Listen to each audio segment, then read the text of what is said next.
Chris and Cheryl are going to do some sort of a tag team act, apparently. They're jointly working on they're finishing a book, which is a book which deals with the 50th anniversary of C.P. Snow's Two Cultures, as a couple of people mentioned today. Chris is also a contributing editor to Science Progress, senior correspondent for the American Prospect, author of The Republican War on Science, you may remember that little book, and a book on Storm World.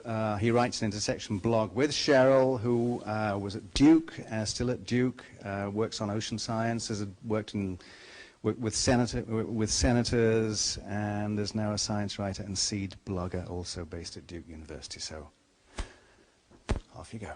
It's really good to be here.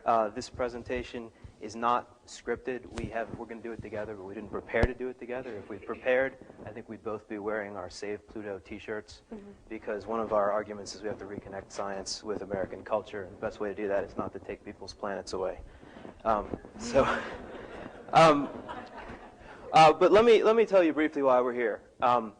And first of all, why I'm here, and then why Cheryl's here with me. As you heard, in 2005, I published a book called The Republican War on Science. At the outset of talks, I like to disclose there was no conscious intention to echo the cover image of another popular book you may or may not be familiar with. So we really only noticed that later. And then Time magazine copied both of us. But the book, created dialogue. So like any author would do, I went out on the road to give talks about the subject matter. And in my early series of talks, trying to be a science communicator, I had a strategy for communication. It was unveil this long litany of all the different ways in which the Bush administration attacked science. And I would speak to audiences of people who cared about science like yourselves. This form of communicating would prompt a lot of outrage, a lot of anger on the part of the people in the audience. And then at the end, all of the hands would go up. And they would all say, I cannot believe what you're telling me. This makes me very angry. It makes me want to punch a wall. I can't believe this kind of crap is going on in my government. You haven't given me any release. You haven't told me what I can do about this problem. And I realized my instinctual answer to that question, which was, oh, buy the book, was probably insufficient. So I started thinking about new answers, new solutions to what was really a broad science, politics, society disconnect. Precisely what Naomi was telling us about on the climate issue extends across a large number of issues. And what kind of answers? How do we reconnect science and society? How do we reconnect science and culture? Well, we've got to do something about science. In the political process, we've got to do something about science communication. We've got to do something to make science relevant, broadly relevant to people other than scientists. Well, it was at this point that I started collaborating with Cheryl. And I like to joke that one of the reasons I collaborate with her is because she's happy, and that makes her productive, and I'm angst-ridden and starting trouble, and she gets things done. But she's going to tell you a little bit about her perspective briefly on how to reconnect science with an important walk of what we do, which is the political system, and how she knows something about that. And then we're going to launch into the substance of what we did together. Mm-hmm. Well, I first want to say, too, that I'm so honored to be here among so many inspiring individuals and part of this Beyond Belief conference. I came to this in a very different way from the world of academia and now kind of merging with the worlds of policy, the worlds of greater science communication. I began as a sea cucumber biologist. I was in grad school at the University of Maine and working on the underappreciated but ever charismatic sea cucumber, and also earning a degree in policy at the same time. So straight from there, I went on to one of these congressional fellowships working with Senator Bill Nelson. And from day one, I felt, just like Heinlein would say, a stranger in a strange land. I was shocked at how little science seemed to inform the decision-making process, and realized that I had been in many ways living within this bubble. I mean, someone asked me on day one, so this global climate change thing, is that real? And that surprised me, because all of the conversations that I had in grad school, all of the conversations that I was having at home with my friends, it seemed like a consensus. But as Naomi was just saying, a lot of people, I still think the jury's out.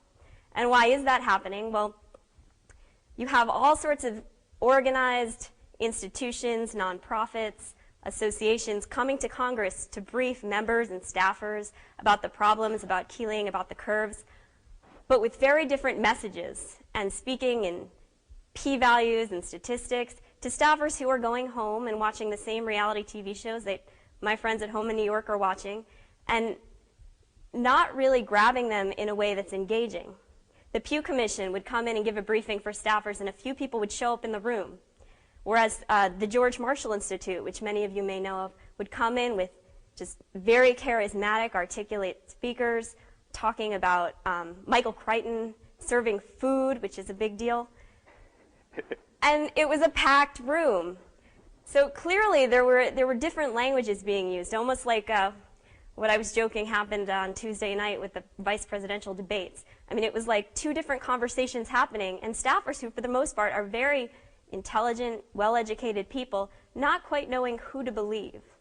And so I saw that as a very clear problem and something that I was going to have to go on and continue working on, rather than just keeping my focus within the ivory towers. And then I began collaborating with Chris. And I guess that brings us to this election season. In all likelihood, the next president is going to decide many crucial science-based political issues. How will we resolve global warming?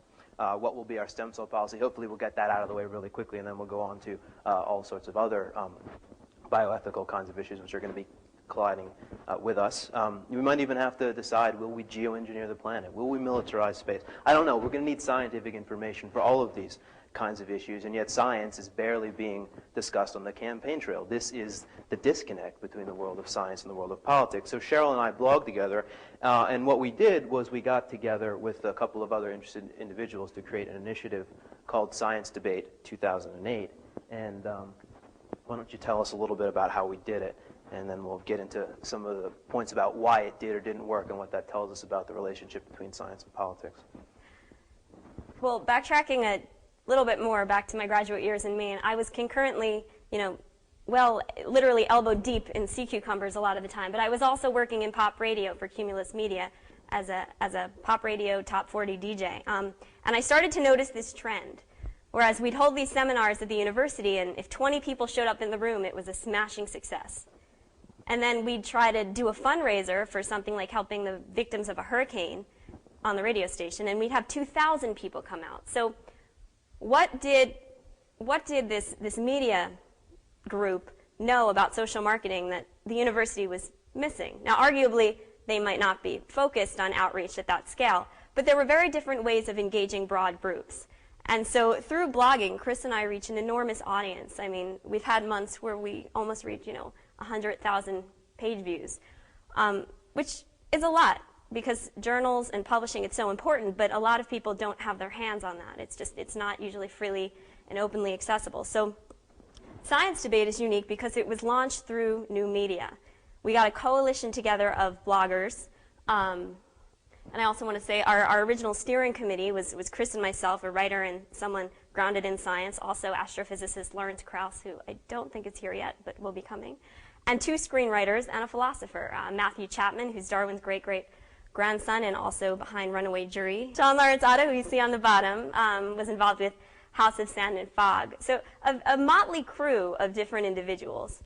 But we all kind of have different techniques of bringing people together, and I think that was really a strength of this. So using the blogosphere, which here's our blog. It's called The Intersection. It's, as you can see, the Constitution and the DNA strand. So we want to be at the intersection of science and policy and culture to talk about calling for a presidential science debate.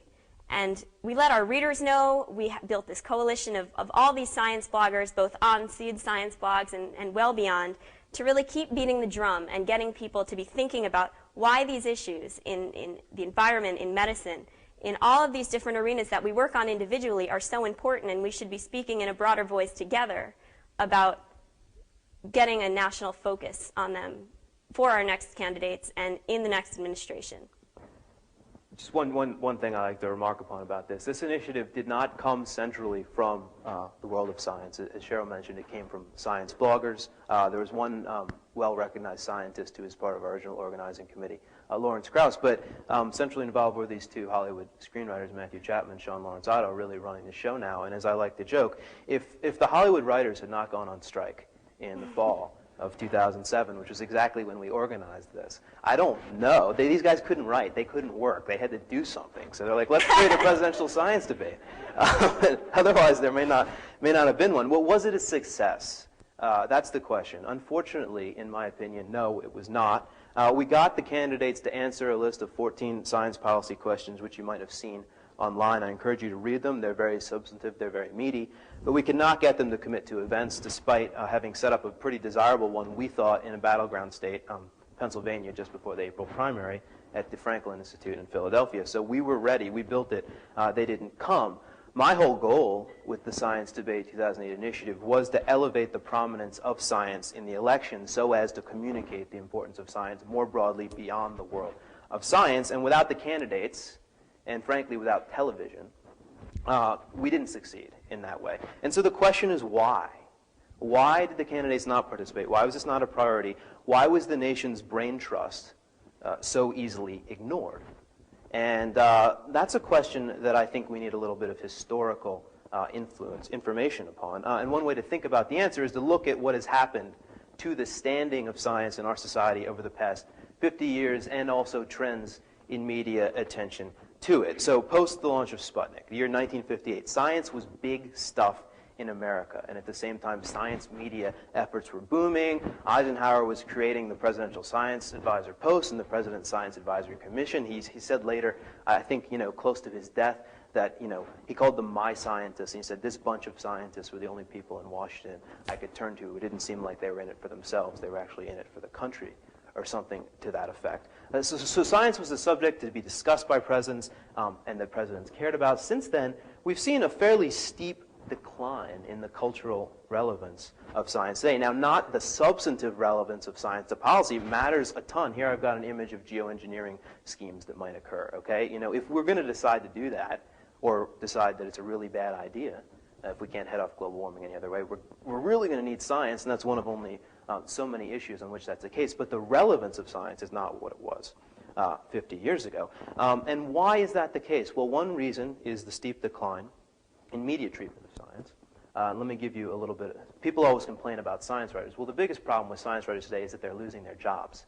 Not that they're not good at it, but that there's no position for them anymore in a lot of publications. Here's Rick Weiss, one of the top science writers on biomedical issues, recently left the Washington Post because they cut the science section. Well, that's something that's been going on for the past 10 years for a long time. A study by the Shorenstein Center from 89 to 2005. Number of major newspapers featuring weekly science sections shrinks by nearly 2/3. If you look at the Science Writer Organization, which I'm a member of, as of 2005, just 7% of the members of the National Association of Science Writers had full-time positions at major media outlets. The rest of them are freelancers, or they're actually university public relations people. And then the Washington Post has gotten rid of its science section. And the mass media, the TV media, even worse. A study from Pew, if you watch 5 hours of cable news, expect to see 1 minute devoted to science and technology. Another study found something like, for the New York Times and the Wall Street Journal, the percentage of front page stories that were some way about science and technology was slightly under 1%. You have the science-centric media, but how much science is actually being covered there? I don't think there's anything today like Carl Sagan's Cosmos. Reached a huge amount of people with scientific information. Now, why? Why is the mass media become so science anemic? Well, I think there's two important factors, and let me just editorialize here a little bit. I really, really think that scientists ought to study the media as scientifically as they study everything else, because it would vastly increase their influence. So what's happening in the media? One trend is conglomeration. Fewer and fewer companies own more and more parts of the media, and because things are being run from the top down, they're trying to please shareholders. They're cutting back on expensive things like career science writers who know their beats really well and expect to get a pay raise every couple of years and expect to develop a lot of expertise in this substantive area, or international affairs reporters, or having a Washington bureau. All of these things are being cut back by conglomerates and by media outlets in general, and newspapers are also struggling vis-a-vis the internet, so we're losing out on all kinds of substantive information in the media. That's not the only problem. The other thing that's going on is the media is becoming vastly fragmented at the same time, and this is perhaps the biggest threat to science and perhaps one of the biggest things that's knocked it off its pedestal of relevance. If you were to sit down and watch television in the evening in 1985, you pretty much, 6:30 p.m., you pretty much had four choices. You had the networks, PBS, you were going to get some news, substantive news about political affairs, probably some science. In fact, Walter Cronkite actually launched a science show in the 80s, Walter Cronkite's Universe. I don't know if you remember that. Well, what if you sit down at the same time today and watch television? You've got hundreds of cable channels to choose from. And what this means is that for a citizen who doesn't care, doesn't have much interest in science, they don't have to get any of it at all. They can just watch the Food Network. Or they can watch Fox News, and they can self-select themselves not only out of science content, but into ideological attacks on science content. And that will be their source of information. If you look at how Fox talks about global warming, evolution, it's not scientifically accurate, but that's all that people are getting. So we can no longer assume that the American public is getting really much information at all from the scientific community. We've got science blogs, but again, we have this selection effect. The media is a smorgasbord of choices, and people who care about science are the ones who are reading science blogs, and so that's why we whipped up the science community real fast with blogs, with Facebook. Everybody's like, rah, rah, let's have a science debate, okay? But only, for the most part, science-centric media covered Science Debate 2008. Mass media didn't, and so it wasn't put on the candidate's agenda. Chris, could I just interject one thing, though, which is to remind everybody that there was an enormous collection of scientific organizations around. Yeah, I guess we didn't actually say that. An amazing collection of people. Yeah. We had hundreds of universities signed on, Nobel laureates, people in and out of the public eye came together more rapidly than had ever happened before for a movement like this. And that in itself is historic, but that's also not enough. And I think that's the message that we want to drum home here. I'm sorry, I'm so pessimistic. Yes, that's the crazy thing is the science community wants now, perhaps more than ever before, to connect with politics partly because we're so unhappy about the Bush administration and all of the attacks on science. That's really roused people. There's also the international competitiveness issues vis-a-vis China and India that have also really made people think, oh my God, science policy better be taken seriously or else we have to worry about our economic engine. Mm-hmm. So we really want to reach out. It's very easy to get the science community to say, listen, please listen. And nearly, I'm sorry. Yeah, go ahead. I was just going to say, and right now, just the sheer number of papers coming across my desk every week that are one organization or one institute or one university or one think tank's package, white paper, to hand to the new administration. It's mind-blowing. And I just have to wonder, when they get all of these reports about science recommendations for 2009 and beyond, what are they going to do with them? Are they going to have a science advisor to take a look at it, or is it going to get shelved and they're going to go back to CRS? Your guess is as good as mine, because I really don't know. But I think that there's an information overload going on right now, and it's going to continue because everyone wants to carve out their niche. And I don't know if that's the best way to do it. So the fundamental problem that we want to argue is that science matters more than ever to decision-making. Science probably matters more than ever to the individual lives of the citizens. But science's cultural relevance is extraordinarily low, and so it doesn't have the influence it deserves, and doesn't have the relevance it deserves to non-scientists. How do we go about solving that? I think that it's driven by divides between scientists and politics. Scientists are not connecting with the political system. They're not connecting with the mass media, and they're not understanding it. There are also two other sectors, one of which is going to get me in a lot of trouble with this audience, which is the polarization of science in the religious community. And then the last one is science in the entertainment media. The most powerful part of the media is where science is not really coming across. Let me give you an example. Naomi talked about the climate issue, and she mentioned the Intergovernmental Panel on Climate Change's reports on global warming. So a study was done by Anthony Leserowitz, I believe he's now at Yale, looking at the global warming blockbuster The Day After Tomorrow. And so it turns out that this movie reached 21 million people, 10% of the US population, according to his study. And just the spin-off media coverage of the movie, not the movie itself, but just like people writing about the movie, was equal to 10 times the media coverage that the 2001 Intergovernmental Panel on Climate Change report received. So no wonder we're not reaching people about science. And also the people who saw the movie, the 21 million, even that was not enough to significantly move public opinion about global warming. So one of the biggest disconnects is the role of science in the entertainment industry. And that's something I want to talk about very briefly. In the movies, what are scientists? They're freaks, geeks, or villains. They're the mad scientists playing God. They look like this, right? You know, a lot of film and television narratives are about the paranormal and pseudoscience. We just, J.J. Abrams' show Fringe just launched. You know, it's not just that the things are inaccurate, but the storylines are not remotely scientifically plausible. I just watched The Core, where the core stops spinning and then they drill into the center of the Earth to fix it using the material unobtainium. So, let me show you some other faces of science and entertainment.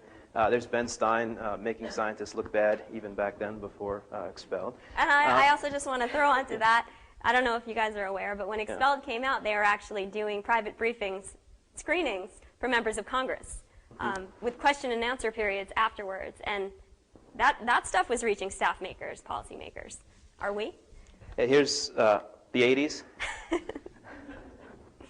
And just a couple more. So the broad argument is that we have to find, and in our Candle in the Dark, which we'll talk about more tomorrow, is we have to mobilize the people who care about science and put them into intersection with the entertainment industry, with the media, with the political system in new ways. And we'll talk about actually the manpower that would be required to do that and how, in fact, it exists already because there's a lot of postdocs who can't advance because there aren't enough positions for them and things like that.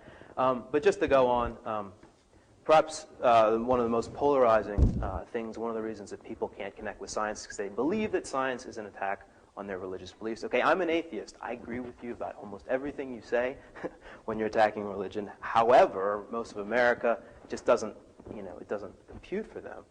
So we have, on the one hand, we have the young earth creationist America. On the other hand, we have the leaders of science who overwhelmingly don't accept religion. And when it's construed as a battle between the two extremes squeeze out the middle, and people think they can't have their science because it will be an assault on their core values, all of which, unfortunately, leaves science kind of alone, alienated at the table. Nobody wants to sit with it. And so we've got to reconnect science. The South Park version. We got to reconnect science with religion, entertainment, media, and politics. So we need collaborations like Science Debate 2008, but bigger. And we need to succeed, break through in the media in a way that we didn't there. But for that to happen, this is my last point, and then we'll end. Sorry, it's two of us, right? Don't we get 30 minutes? We have to grapple with an episode in the history of the scientific community. And that episode is 1992, the snubbing of Carl Sagan. Greatest science communicator in a generation. He was present on television and in film, which is really how today you reach a lot of people. Being on the Johnny Carson show, Cosmos reaching hundreds of millions of people, Contact, the Hollywood movie version. He also was a good writer. And a good scientist, but nevertheless, when he came up for membership in the National Academies, he needed 3/4. He got 1/2. And that's the kind of thing that we have to change if this kind of outreach and cultural relevance of science is going to happen. Thank you. Great, thank you.